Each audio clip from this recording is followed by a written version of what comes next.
ஆத்துமா களி கூறும் அவர் ரட்சிப்பில் மகிழ்ந்திருக்கும்.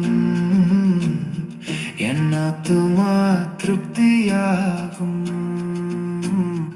என் உதடுகள் துதிப்பாடும். கல்வாரி சிலுவையில் கோரமாய்